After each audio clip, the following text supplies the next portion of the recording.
واصحابہ اجمعین۔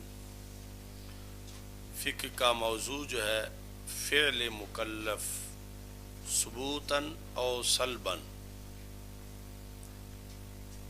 ثبوتاً کا مطلب یہ ہے کہ جس کام کو کرنے کا حکم دیا گیا ہے، جس طرح کہ جس کے ساتھ جو ہے تکلیف ثابت کی گئی ہے، کل واجب والحرام۔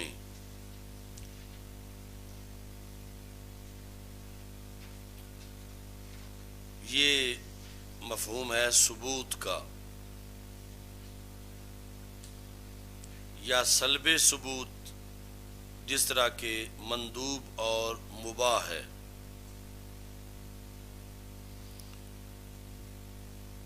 اصل میں یہ اعتراض کا جواب ہے۔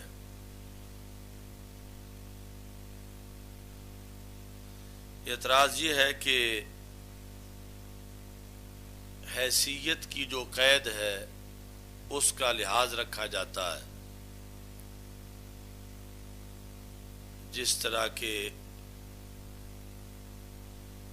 ادھر نحو میں من حیث الاعراب والبناء۔ اچھا جی،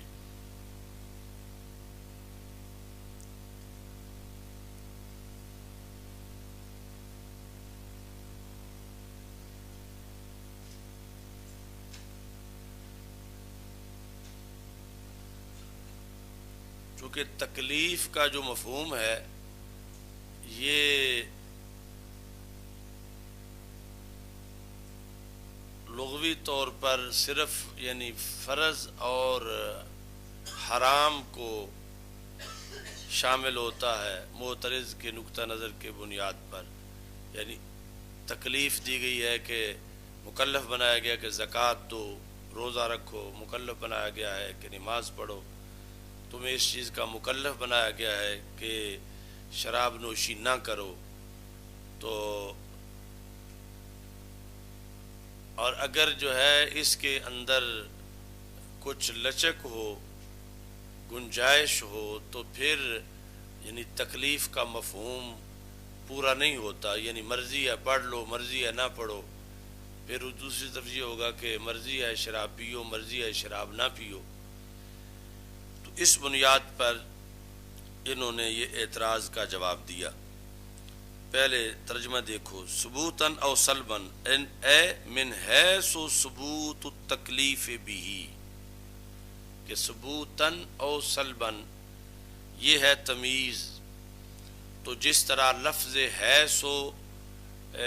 لکھا ہوا ہو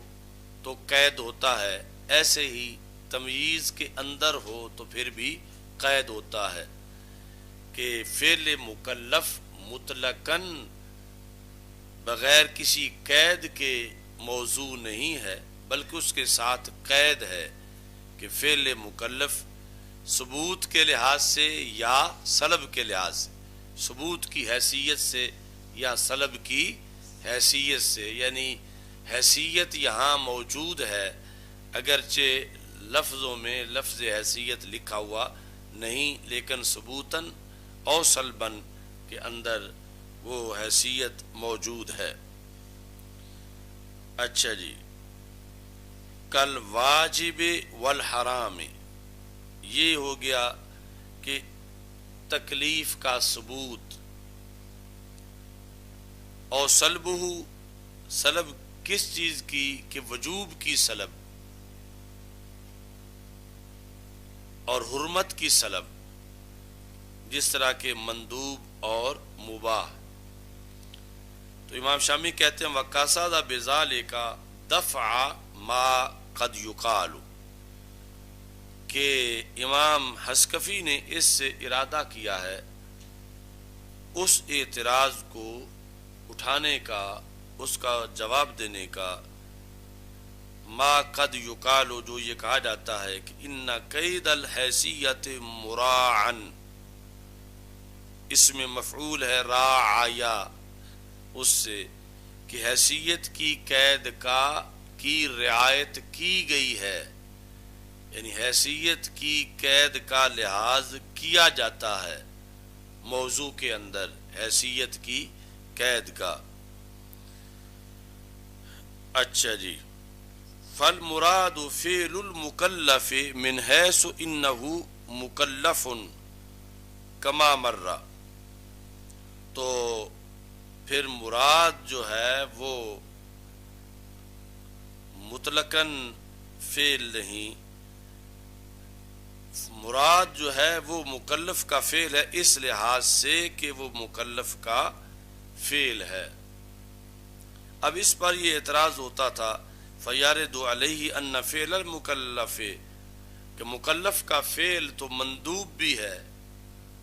مکلف کا فعل تو مباح بھی ہے فقہ کے لحاظ سے، حالانکہ اس میں تکلیف تو ہے ہی نہیں، مع انہ لا تکلیف فی، تکلیف کیوں نہیں، لجواز فعلہ و ترکہ، کہ مستحب اور مباح جو ہیں ان کی تعریف کا حصہ یہ ہے کہ ان کا فعل بھی جائز ہے اور ترک بھی جائز ہے۔ تو جہاں ایسی صورتحال ہو وہاں تکلیف نہیں ہوتی، تکلیف تو یہ ہے کہ اسے مکلف بنایا گیا ہے کہ ہر حال میں نماز پڑھنی ہے، مکلف بنایا گیا ہے کہ نصاب ہو تو ضرور زکوٰۃ دینی ہے، یعنی یہ نہیں ہے کہ کرے یا نہ کرے۔ اور دوسری طرف جو ہے ترک کے لحاظ سے مکلف بنایا گیا ہے کہ وہ اجتناب کرے حرام چیزوں سے، اس کا اس کو مکلف بنایا گیا ہے۔ اچھا جی،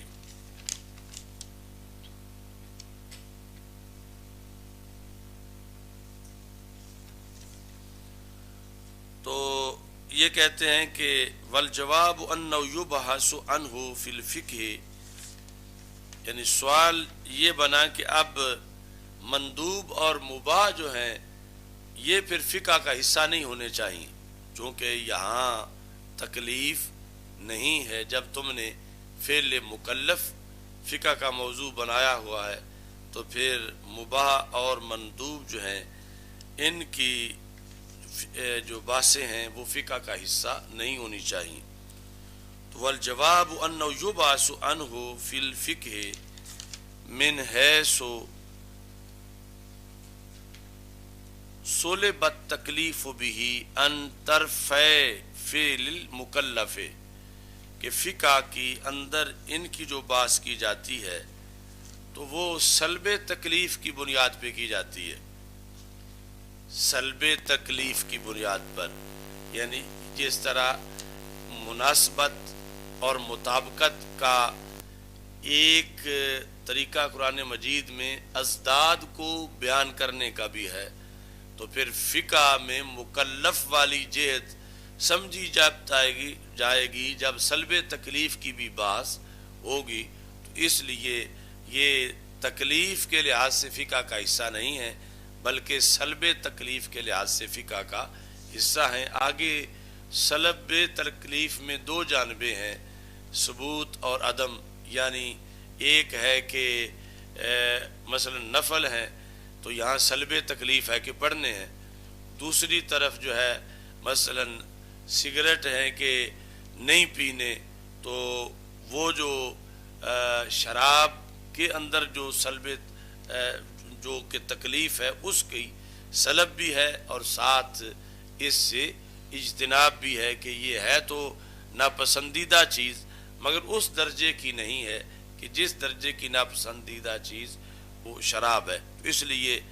طرفِ فعل المکلف، مکلف نے وہ کرے یا نہ کرے، سلب تکلیف دونوں کے لحاظ سے۔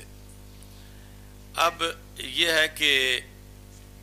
لفظ فعل کی بات ہے کہ لفظ فعل کیا ہوتا ہے۔ اب یہ رائج فعل ہے، یعنی جو مصدری معنی ہے، فعل یفعل فعلا۔ استاد بندیالوی صاحب رحمۃ اللہ علیہ اسے جب بھی پڑھتے تھے تو فعل ہی پڑھتے تھے، یعنی یہ جو مصدری معنی ہے، اسم فعل حرف وہاں تو فعل ہی پڑھتے تھے، لیکن یہ جو مصدری معنی ہے فعل یفعل حدوث پر جو دلالت کرتا ہے اس کو فعل پڑھتے تھے۔ تو اب النہر میں ہے النہر الفائق، شرح کنز الدقائق، اعلم ان الفعل یطلق علی المعنی الذی ہوا وصف للفاعل موجود کالہیئۃ المسماۃ بالصلاۃ من القیام والقراءۃ والرکوع والسجود ونحوها۔ تو یہ بتاتے ہیں کہ فعل کا اطلاق دو چیزوں پر ہے۔ ایک چیز وہ ہے کہ جو فاعل کا وصف ہے، وہ معنی جو کہ فاعل کا وصف ہے، مثلا کسی نے کسی کو مارا تو اس کے اندر جو مار ہے یہ فعل ہے۔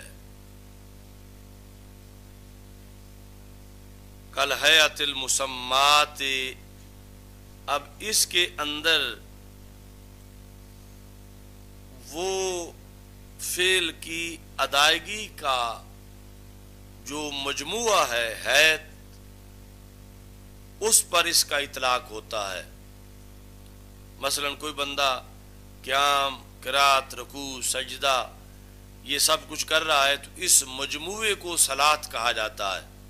اور وہ مصلی کا فعل ہے۔ ایسے ہی روزہ ایک ہیئت ہے کہ امساک، رکے رہنا مفطرات سے،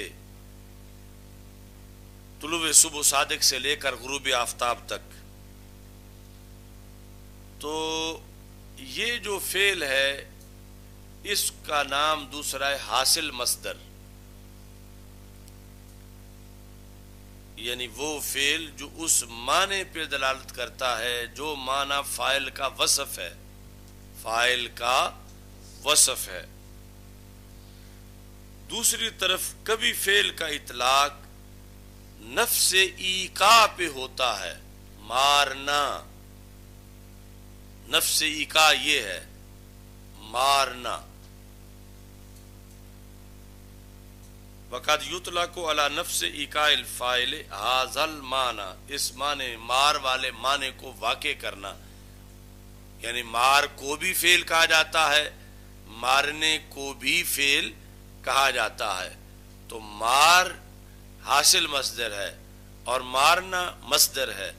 اور دونوں پر ہی فعل کا اطلاق ہوتا ہے۔ وَيُقَالُ فِيهِ الفعل بالمعنى المصدری، یہ جو بعد والا ہے ایقاع، نفس ایقاع یعنی واقع کرنا کسی فعل کو، الذی هو احد مدلولی الفعل، کہ فعل کے اندر جو ہے وہ دو چیزیں ہوتی ہیں، ایک ہوتا ہے حدوث اور دوسرا، یعنی فعل سے مراد اب یہ ہے فعل اصطلاحی، دوسرا نسبت الی الفاعل، اور پھر آگے تفصیل میں ہوگا نسبت الی الزمان۔ تو اس بنیاد پر یہ جو ایقاع والا فعل ہے مصدری معنی، یہ اعتباری ہے، اعتبار معتبر پہ موقوف ہے۔ اگر معتبر اعتبار کرے تو پھر تو یہ ہے، معتبر اعتبار نہ کرے تو پھر یہ اس کا کوئی وجود نہیں ہے۔ جبکہ جو فعل کا پہلا معنی ہے وہ عارضی نہیں ہے، اس کا وجود خارج میں موجود ہے۔ تو اس بنیاد پر انہوں نے باب قائم کیا اوپر، یعنی یہ جو سارے باب ہیں یہ محقق نے قائم کیے ہوئے ہیں، یہ مطلب کے ساتھ جو ہے، یعنی یہ خود امام شامی نے یہ قائم نہیں کیے ہوئے، اس واسطے دوسرے چھاپوں کے اندر یہ کوئی باب اس طرح کا مطلب کے ساتھ موجود نہیں ہے، وہاں مسلسل جو ہے وہ لکھا ہوا ہیڈنگ نہیں ہے اس طرح کی، جیسے اب یہاں مطلب الفرق بین المصدر والحاصل بالمصدر، اور آگے مطلب تعلم الفقہ افضل من قیام اللیل، یعنی یہ سارے محقق نے آسانی پیدا کرنے کے لیے کہ ایک ایک عبارت میں کتنا مسئلہ کون سا بیان کیا گیا ہے اس لیے کیا ہے۔ تو کہتے ہیں تنبیہ، قال فی النہر، نہر الفائق میں ہے کہ جان لو کہ فعل کا اطلاق کیا جاتا ہے اس معنی پر، وہ معنی جو وصف ہے فاعل کا اور موجود ہے۔ یہ مقابلہ ہے اگلی بات سے کہ جہاں فعل ہوگا مگر موجود نہیں ہوگا، یعنی وہ عارضی طور پر اس کا کوئی محل نہیں ہے، وہ اعتبار معتبر پر موقوف ہے کہ معتبر اعتبار کرے تو پھر وہ ہے، ورنہ وہ نہیں ہے۔ اور یہ جو فعل ہے حاصل بالمصدر، یہ جو ہے اس معنی پہ بولا جاتا ہے جو وصف ہے فاعل کا اور موجود ہے، جس طرح کی وہ حیت جس کا نام نماز رکھا گیا ہے، مسمات۔ یہ جس طرح کے ہمارے عرف میں رائج ہے کہ مرد کا جب نام لکھتے ہیں یہ اردو والے کوئی کسی ڈاکومنٹس کے اندر تو مسمى محمد خالد، اور عورت کا لکھنا ہو تو مسمات خالدہ، تو مسمات ایک واحد مؤنث کے لیے، لیکن وہ جو مذکر کے لیے ہوتا ہے وہ مسمى ہوتا ہے، مگر 99% سکول والے اسے مسمی پڑھتے ہیں۔ تو ہمارا وہ ایک مناظرہ ہوا تھا گجرانوالہ ساکھی میں، اس میں جو غیر مقلد مناظر تھا، ابھی شرائط طے ہو رہی تھی، تو اس نے نام پڑھے کہ ہماری طرف سے کون منتظم ہے اور کون مناظر ہے، کون صدر مناظر ہے۔ تو ان کا منتظم جو اس کا نام محمد اشرف تھا، تو کہتا ہے ہمارا جو منتظم ہے مسمی محمد اشرف۔ تو اس پر ہی ہم نے پکڑ لیا کہ یہ مسمی جو ہے مسمی نہیں ہے بلکہ مسمى ہے۔ اچھا جی، تو کل حیت المسمات بالصوم، وہ حیت کہ جس کا نام رکھا گیا ہے روزہ، وہ کیا ہے؟ الامساک عن المفترات، روزہ توڑنے والی چیزوں سے، کھانا پینا اور جماع، ان سے رکے رہنا دن کی سفیدی میں۔ اب اس سفیدی کا لحاظ جو ہے یعنی مطلب طلوع صبح صادق سے لے کر غروب آفتاب تک۔ وَهَذَا يُقَالُ فِيهِ الْفِعْلُ بِالْمَعنَى الْحَاصِلِ بِالْمَصْدَرِ، یہاں جو فعل کا اطلاق ہوتا ہے اس معنی میں جو کہ فاعل کا وصف ہے، جو کہ موجود ہے، اس کو حاصل بالمصدر کہا جاتا ہے۔ یہ فعل بمعنی حاصل بالمصدر ہے۔ وَقَدْ يُطْلَقُ عَلَى نَفْسِ ایقاء الفاعل، کبھی صرف ایقاء فاعل پر اس کا اطلاق ہوتا ہے، فاعل کے اندر موجود وصف پر اطلاق نہیں ہوتا، بلکہ فاعل کے وصف پر جو موجود ہے اس پر اطلاق نہیں ہوتا، بلکہ نفس ایقاء، کھانا پینا، مارنا، دوڑنا، بھاگنا، اس پر یعنی جو مصدری معنی ہے اس پر فعل کا اطلاق ہوتا ہے۔ یعنی جس وقت کوئی دوڑ رہا ہے تو آپ یہ کہیں گے یہ اس نے دوڑنے کا فعل کیا ہے، تو اس مصدری معنی پہ فعل کا اطلاق ہوتا ہے۔ وَيُقَالُ فِيهِ الْفِعْلُ بِالْمَعنَى الْمَصْدَرِيِّ، اسے مصدری معنی کے لحاظ سے فعل کہا جاتا ہے۔ اب اس کی وضاحت کرتے ہیں کہ مصدری معنی کے لحاظ سے فعل کیا ہوتا ہے۔ وہ یہ ہے کہ فعل کے دو مدلول ہیں، ان میں سے ایک مدلول ہے حدوث، دو مدلول ہیں، ایک مدلول ہے حدوث، دوسرا نسبت الی الزمان۔ مثلا دارابا تو دارابا میں ہے، ایک تو ہے مدلول حدوث دربن مارنا کہ وہ مارنے پہ عمل کرے گا، دوسرا کہ کس زمانے میں مارا اس پر عمل کرے گا، تیسرا آگے خارج چیز جو ہے وہ فاعل اس کی طرف جائے گا۔ لیکن یہاں انہوں نے دو مدلول جو ہیں ان میں سے ایک پہلے کا ذکر کیا، وہ ہے مدلولین، فعل کے دو مدلول، ایک مدلول ان میں سے کیا ہے؟ حدوث، مارنا، کرنا، کھانا پینا، مصدری معنی، اس پر بھی فعل کا اطلاق کیا جاتا ہے۔ اب ومتعلق التکلیف انما هو الفعل بالمعنى الاول لا الثانی، تو یہاں ہم نے جو کہا موضوع ہے فعل المکلف، تو اس فعل سے مراد مصدری معنی نہیں ہے بلکہ حاصل مصدر ہے، کہ جو فاعل کے اندر ایک وصف پایا گیا ہے اس معنی پر جو چیز دلالت کرتی ہے، اور خارج میں وہ چیز جو ہے وہ اس کا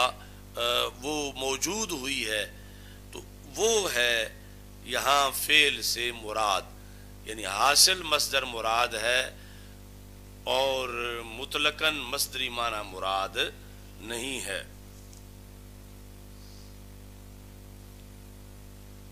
لسانی لأن الفعل بالمعنى الثانی، وہ کیوں نہیں مراد ثانی معنی والا؟ کہتے ہیں اس سے بحث کیا کرنی ہے، وہ تو ہے ہی اعتباری، یعنی اعتبار معتبر پر موقوف ہے، اگر کوئی اعتبار کرتا ہے اس کا تو پھر اس کا اعتبار ہوتا ہے، ورنہ اپنا اس کا کوئی محل نہیں ہے کہ جس میں وہ فعل پایا جائے، وہ اعتبار پر موقوف ہے۔ لأن الفعل بالمعنى الثانی اعتباری لا وجود له في الخارج اذ لو كان موجودا، کیونکہ اگر ہم اس کا وجود مانے خارج میں تو پھر اس کے وجود کا کوئی موقع ہوگا، واقع ہونے کی جگہ، فَيَكُونُ لَهُ إِيقَاعٌ، تو پھر اس وجود کا موقع کا کوئی ایقاع ہوگا، اس طرح پھر ایک اعتباری چیز کو ماننے کے لیے تسلسل لازم آئے گا کہ اس کے لیے ایک اور چیز کا وجود مانا جائے، پھر اس کے پانے کے لیے کسی اور موقع کا وجود مانا جائے، اس سے جو ہے وہ تسلسل لازم آئے گا۔ فَهَكَذَا فَيَلْزَمُ التَّسَلْسُلُ الْمُحَالُ فَأَحْكِمْ هَذَا، اس بات کو پکا کر لے، یعنی امام شامی مخاطب کو کہہ رہے ہیں فَإِنَّهُ يَنْفَعُكَ فی کثیر من المحال، یہ محال نہیں ہے کہ یہ بات تمہیں بہت سی جگہوں پہ کام دے گی، محل کی جمع محال، بہت سی جگہوں پر یہ تمہیں کام دے گی کہ مصدر اور حاصل مصدر کا فرق، اور جو فعل مکلف ہے موضوع فقہ کا وہ کون سا فعل ہے، مصدری معنی والا فعل ہے یا حاصل مصدر والا فعل ہے، تو یہ یعنی فعل بمعنی حاصل مصدر جو ہے، مثلا نماز پڑھنا یہ موضوع نہیں، نماز موضوع ہے، روزہ رکھنا موضوع نہیں ہے، روزہ موضوع ہے، زکوٰۃ دینا موضوع نہیں ہے بلکہ زکوٰۃ موضوع ہے، تو اگر مثلا دینا ہو تو پھر وہ چیز ایک اعتباری ہے، حادث ہے، یعنی اعتبار معتبر پر موقوف ہے، تو اس کی تو یہی ساری بحث ہے۔ آگے یہ جو جتنے مسائل ہیں کہ نصاب کتنا ہے زکوٰۃ کا اور مصرف کیا ہے، یہ سارے جو ہیں حاصل مصدر کی باتیں ہیں، ایسے ہی نماز کا جو حاصل مصدر ہے اس کی ساری باتیں ہیں، مصدری معنی کی باتیں فقہ میں نہیں ہیں۔ اچھا جی، واستمداد اوپر متن میں ہے کہ اس کی استمداد کیا ہے، یہ کہاں سے حاصل کیا جاتا ہے علم فقہ، من الکتاب والسنت والاجماع والقیاس۔ اس واسطے نیچے انہوں نے حاشیوں میں اس کا مطلب بیان کیا، جو اس سے زیادہ معروف ہے کہ اس کا ماخذ کیا ہے، علم فقہ کا ماخذ کہاں سے یہ اخذ کیا جاتا ہے. تو اس کے بعد من الکتاب، اب سوال پیدا ہوتا تھا کہ ہمارے لیے جو پہلی شریعتیں ہیں، پہلی وہ شریعتیں کہ جن کو ہماری شریعت میں رد نہیں کیا گیا جس چیز کو، تو وہ بھی فقہ کی دلیل بنتی ہے. وہ پانچویں چیز وہ ساتھ ملانی چاہیے. شریعت من قبلنا، ہم سے پہلوں کی شریعت، یعنی جو اس سے منسوخ ہو گئی وہ تو منسوخ ہو گئی، تو ورنہ وہ بھی اللہ کی دی ہوئی شریعت ہے پہلی امتوں کی، تو اس کا ذکر نہیں آیا. پانچویں چیز اسے بنانا چاہیے ساتھ کہ فقہ کا ماخذ وہ پہلی شریعتیں بھی ہیں کہ جن کو ہماری شریعت میں منسوخ نہیں کیا گیا جن مسائل کو. تو اس کا انہوں نے جواب دیا فتابعۃ للکتاب، اس کو علیحدہ بنانے کی ضرورت نہیں، اور نہ یہ کہ ہم کہیں کہ اس سے مسئلہ نہیں ثابت ہوگا. مسئلہ پہلی شریعتوں سے بھی ثابت ہوگا کہ بشرطے کہ انہیں رد نہیں کیا گیا، تو یہ کتاب ہی کے تابع ہے، یعنی علیحدہ ماخذ نہیں ہے، یہ کتاب کے ساتھ ہی مراد ہے. پھر سوال پیدا ہوتا ہے کہ خلفائے راشدین رضی اللہ تعالیٰ عنہ کے فیصلے، اقوال صحابہ رضی اللہ تعالیٰ عنہم، وہ بھی بطور دلیل پیش کیے جاتے ہیں اور ان سے بھی مسائل اخذ کیے گئے ہیں، وہ بھی فقہ کا ماخذ ہیں، تو ان کو پھر پانچویں نمبر پہ بیان کیا جاتا. تو اس کا انہوں نے جواب دیا فتابعۃ للسنت، یہ سنت کے تابع ہے. آگے پھر سوال ہوا کہ تعامل بھی دلیل بنتا ہے. تعامل، مثلا تعامل اہل مدینہ کسی زمانے میں اس کو بھی بطور حجت پیش کیا جاتا تھا کہ یہ مسئلہ ایسا کیوں ہے، اس لیے کہ اہل مدینہ کا اس پر عمل ہے، تو تعامل بھی ماخذ ہے. تو وہ کہتے ہیں فتابع للاجماع، وہ اجماع کے تابع ہے، یعنی علیحدہ وہ چیز نہیں ہے. اچھا جی، پھر یہ ہے کہ کچھ چیزیں تحری سے ثابت ہوتی ہیں اور کچھ استصحاب سے ثابت ہوتی ہیں. استصحاب حال، تو اس کا علیحدہ ان کو ماخذ بنانا چاہیے تھا. تو انہوں نے کہا یہ دونوں چیزیں قیاس کے تابع ہیں، دونوں چیزیں قیاس ہی کا حصہ ہیں، تحری ہو یا استصحاب ہو.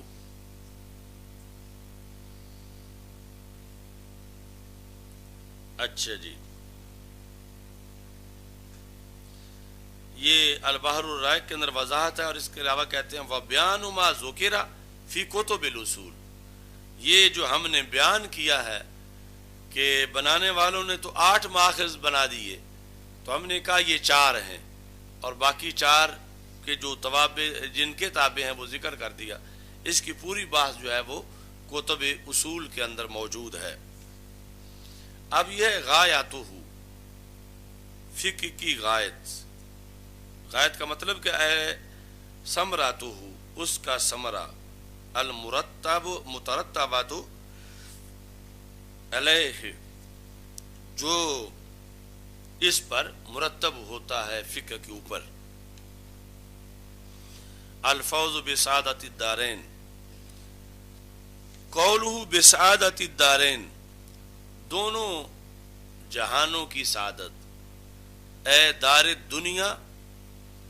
و دار الاخرہ، دار دنیا میں کیسے ہوگی سعادت؟ بنقل نفسہ من حدید الجہل الى ذروۃ العلم، دنیا میں سعادت یہ ہے کہ اگر فقہ پڑھیں گے تو بندہ اپنے آپ کو نکال لے گا جہالت کے گڑھے سے علم کی بلندی کی طرف.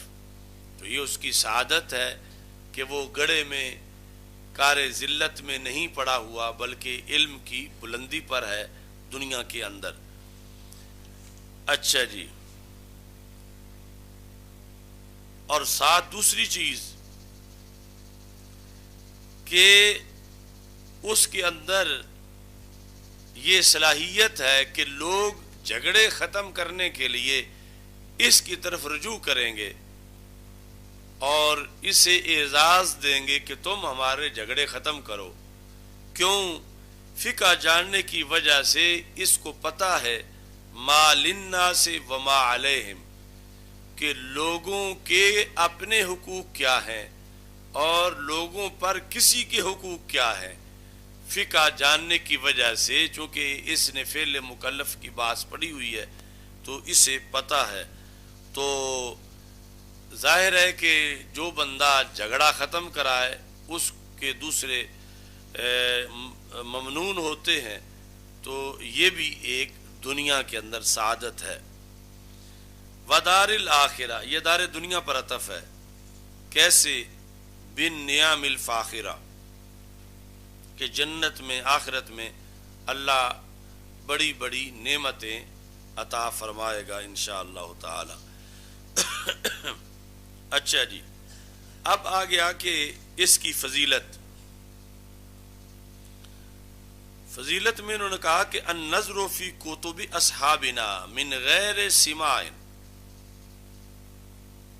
بغیر سننے کے، صرف دیکھنا. تو امام شامی کہتے ہیں سننا یہ جو وزن ہے مصدر کا، اس میں بھی جانبین ہوتے ہیں. مثلا جہاد، جماع، سماع. تو کس سے سننا؟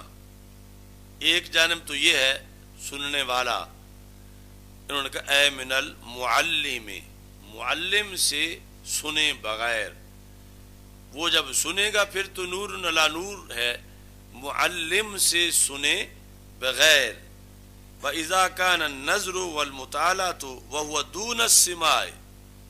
تو پھر سوال پیدا ہوتا تھا کہ من غیر سماع، کیا یہ قید احترازی ہے کہ جس کا مطلب یہ ہوگا کہ فضیلت پڑھنے سے تو ملے گی کتاب فقہ کی، سننے سے نہیں ملے گی. اس کا انہوں نے جواب دیا کہ اصل میں یہ ہے کہ سننا بڑا مقام ہے، خود مطالعہ کرنا صرف کتاب سے یہ چھوٹا مقام ہے. تو جب چھوٹے پر فضیلت ہے تو بڑے پہ تو بطریق اولا فضیلت ہوگی. اس بنیاد پر انہوں نے وضاحت کی. وَإِذَا كَانَ النَّظْرُ وَالْمُطَالَعَةُ، جب نظر اور مطالعہ فقہ کی کتاب میں، حال یہ ہے کہ وہ سماع سے کم درجے کا ہے. جب وہ افضل ہے، کانا نظر کی خبر ہے، وہ افضل ہے قیام لیل سے، فما بالک بالسماع، پھر سماع کا کیا کہنا. یعنی پھر اگر تم سنتے ہو فقہ، یعنی کلاس فقہ کی رات کے وقت ہوتی ہے، تو صرف رات کے وقت مطالعہ کرنا فقہ کی کتاب کا جب وہ قیام اللیل سے بہتر ہے، تو پھر کسی معلم سے فقہ پڑھنا بطریق اولا قیام لیل سے بہتر ہے. اچھا جی، اب اس پر کہ قیام لیل سے یہ افضل ہے. تعلم الفقہ افضل من قیام اللیل وتعلم باقی القرآن. یہ دو چیزیں انہوں نے بتائیں اوپر متن میں کہ فقہ پڑھنا ایک تو قیام اللیل سے افضل ہے، مطلب قیام اللیل اب فرض نہیں نوافل ہیں، ان سے افضل ہے. اور دوسرا جو باقی قرآن ہے احکام کی آیات کے علاوہ، ان کے تعلم سے یہ جو آیات احکام ہیں ان کی فقہ کو حاصل کرنا یہ افضل ہے.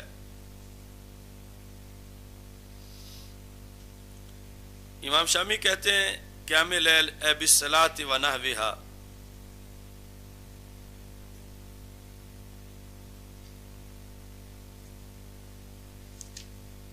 یعنی یہ اعتراض ہو رہا تھا کہ یہ تفضیل الشیء علی نفسی لازم آتا ہے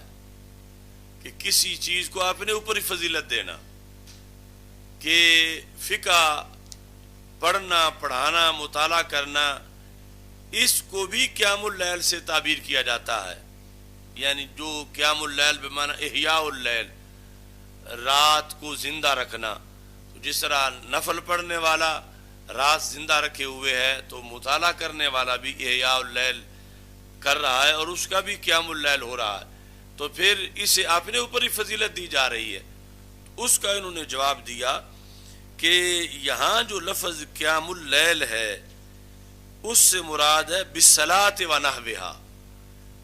اگرچہ فقہ کا مطالعہ بھی قیام اللیل ہے، مگر فقہ کا مطالعہ اس شکل میں جو قیام اللیل ہے یہ اس قیام اللیل سے افضل ہے جو بذریعہ نوافل کیا جا رہا ہے. تو پھر یہ تفضیل الشیء علی نفسی لازم نہیں آتا، چونکہ مفضل اور ہے اور مفضل علیہ اور ہے. مفضل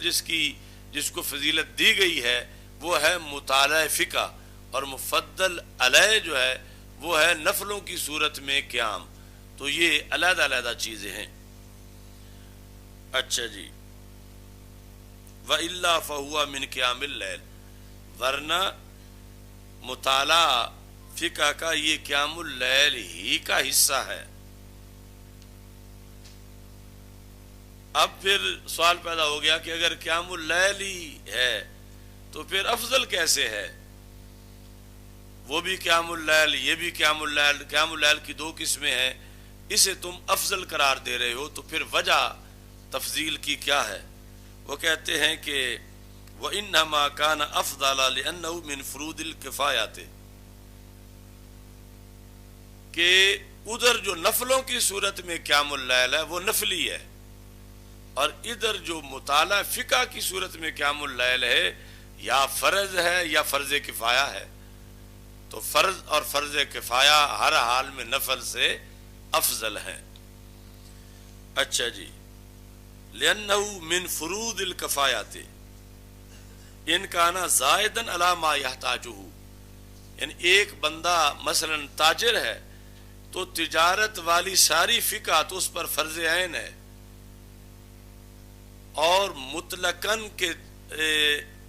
سارا دین پڑھے یہ فرض کفایہ ہے. ایک مطلع کے اندر ایک بندہ سارے علوم اسلامیہ کا ماہر بن جائے تو سب کا فرض ادا کر دیتا ہے. یعنی اتنا بڑا اس کا احسان ہے باقی پر بھی کہ جو 70 مربع میل یا 72 مربع میل کے اندر اصول و فروع کا پورا حاوی اسپیشلسٹ بن گیا، تو اس نے اس علاقے میں جو لاکھوں لوگ رہتے ہیں ان سب کا فرض ادا کر دیا. اور اگر ایک بھی نہیں بنا تو سارے یوں گناہگار ہیں جیسے ترک فرض پر گناہ ملتا ہے. تو اس بنیاد پر یعنی عالم دین کا شکر گزار ہونا چاہیے اس علاقے والوں کو کہ جن کے علاقے کا کوئی ایک بندہ عالم دین بن رہا ہے پورا صحیح، وہ باقی سب کو اس نے چھٹی دی ہوئی ہے،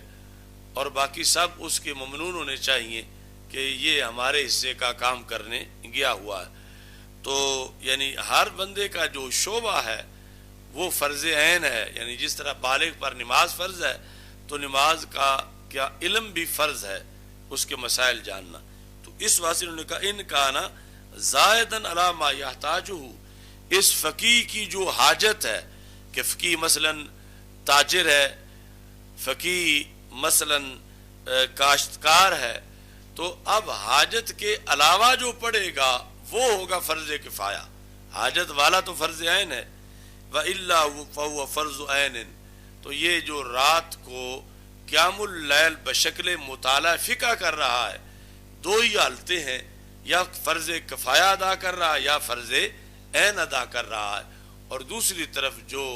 قیام اللیل بشکل نوافل کر رہا ہے وہ نہ فرض کفایہ ادا کر رہا ہے نہ فرض عین ادا کر رہا ہے. تو اس بنیاد پر جو فرض کفایہ یا فرض عین ادا کر رہا ہے یہ افضل ہے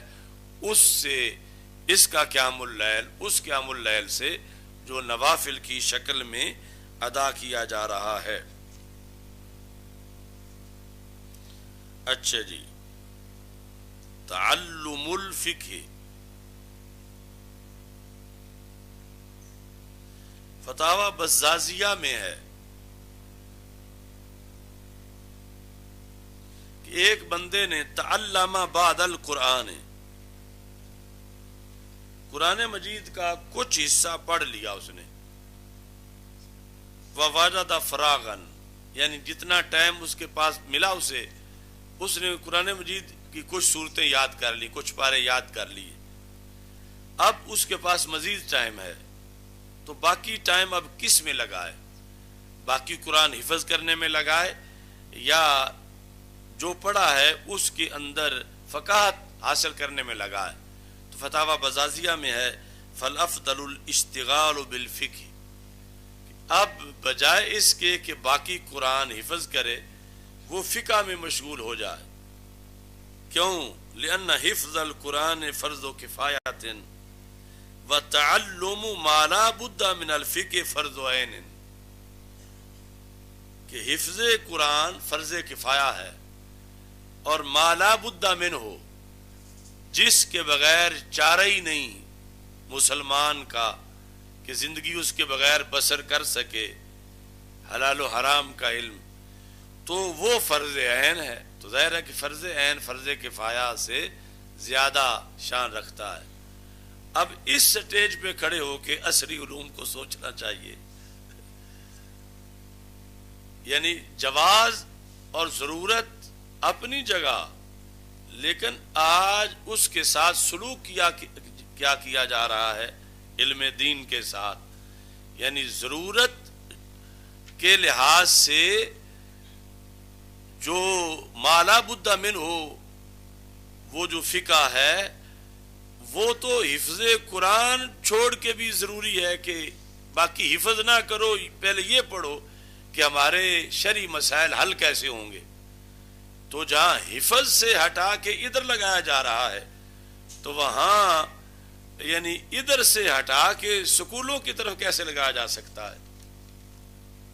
اگر بیس کیمپ آباد ہو جائے تو یا اس کا پورا حصہ نکالا جائے۔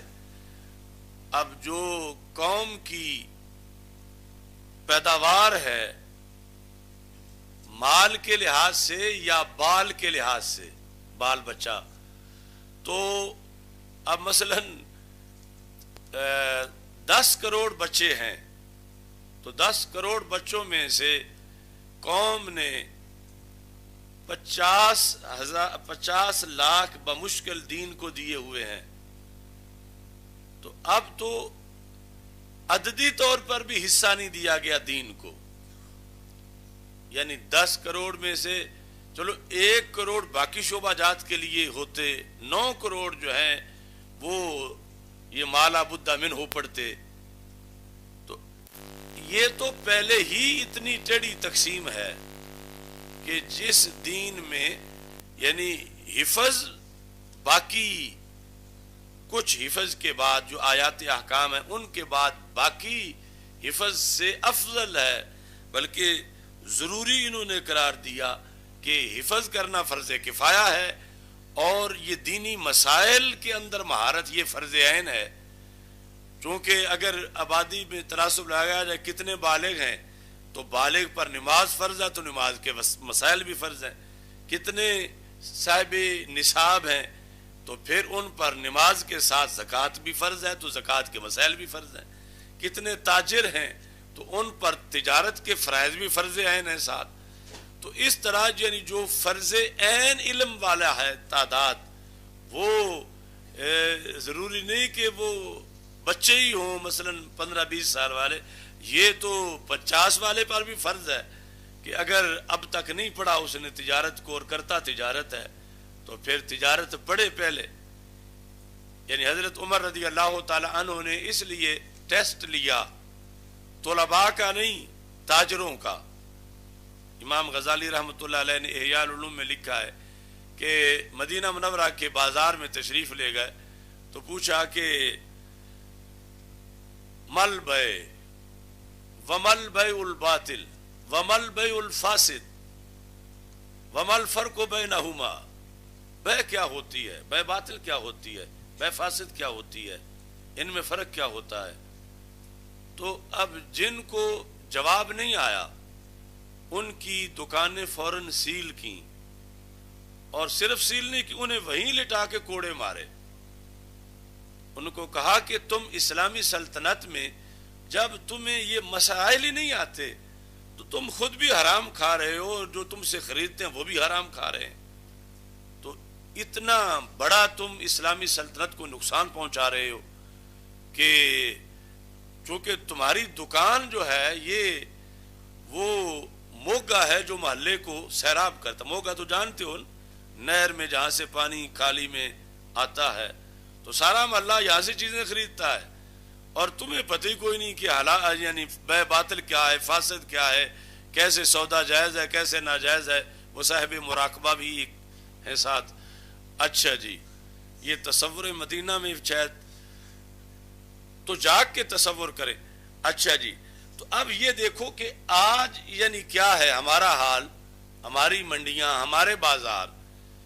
کیا کوئی ایسا کورس ہے کہ جس کو ضروری سمجھا جاتا ہے دکاندار بننے کے لیے کہ پہلے یہ پڑھے، لہذا چونکہ پڑھ چکا ہے لہذا دکاندار بنے؟ آج دکاندار بننے کے لیے چالاک ہونا تو ضروری ہے کاروبار کے لحاظ سے، باقی چیزیں، لیکن کیا اس کے پاس شرعی ڈپلومہ بھی ہے؟ یہ ضروری نہیں سمجھا جاتا،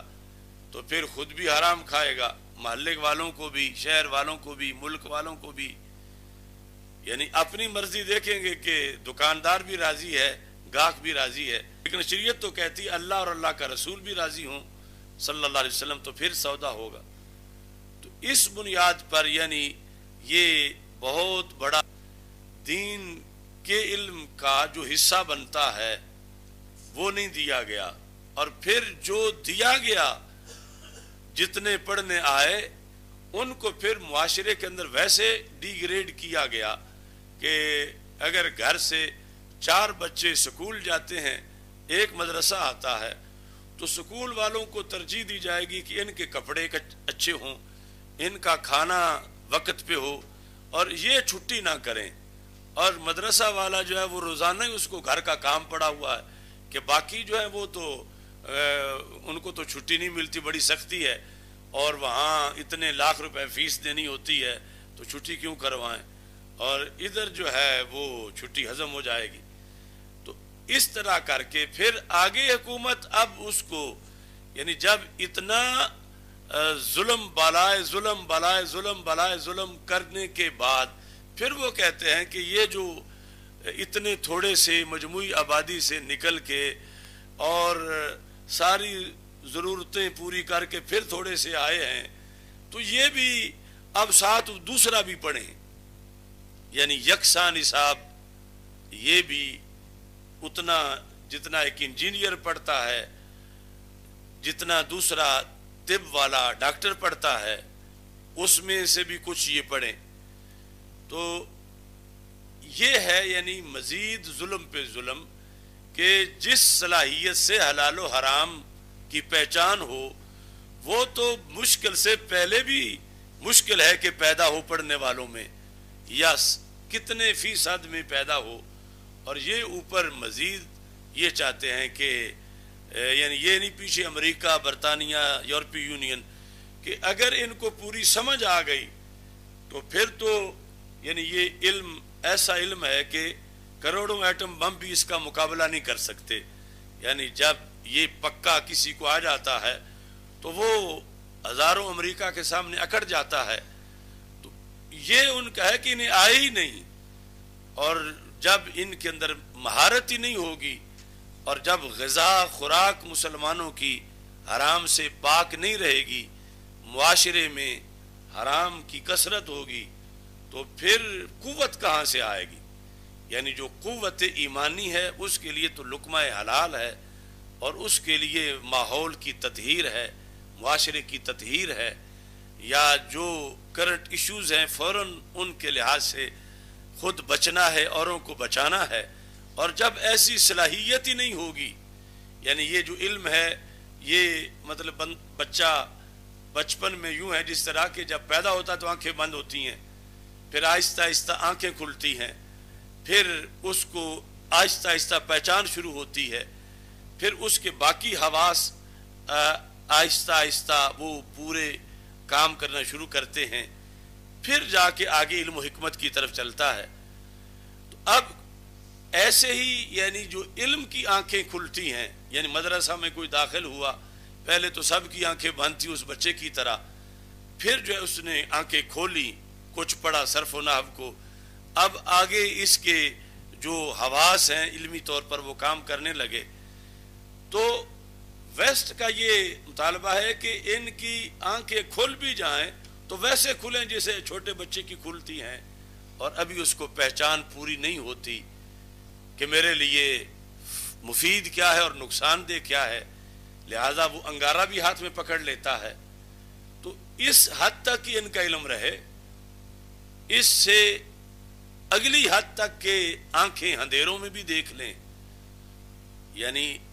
عالم اور جاہل کا یہی فرق ہے کہ جاہل دن میں بھی یوں ہے جیسے اندھیرے میں ہے، یعنی اسے معلومات نہیں،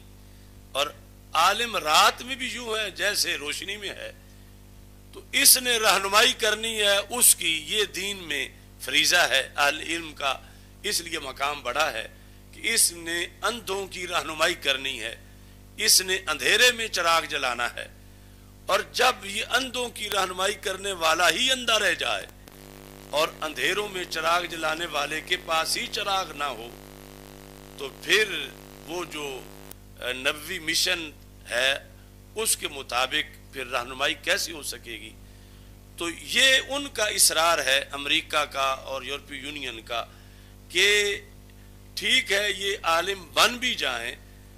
تو ایسے نہ بنے کہ اندھیرے میں یہ اوروں کو روشنی فراہم کر سکیں، مسائل کا یوں حل کر سکیں، اتنی ان کی مضبوط صلاحیت ہو۔ ایسا نہ ہو کوئی تھوڑا، جس طرح مثلا ایک بندہ چننا ہوتا ہے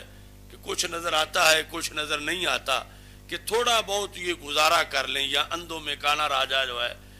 تو پورے متباہر علماء نہ بنے۔ تو چونکہ یہ علم جب پورا آ جاتا ہے تو کسی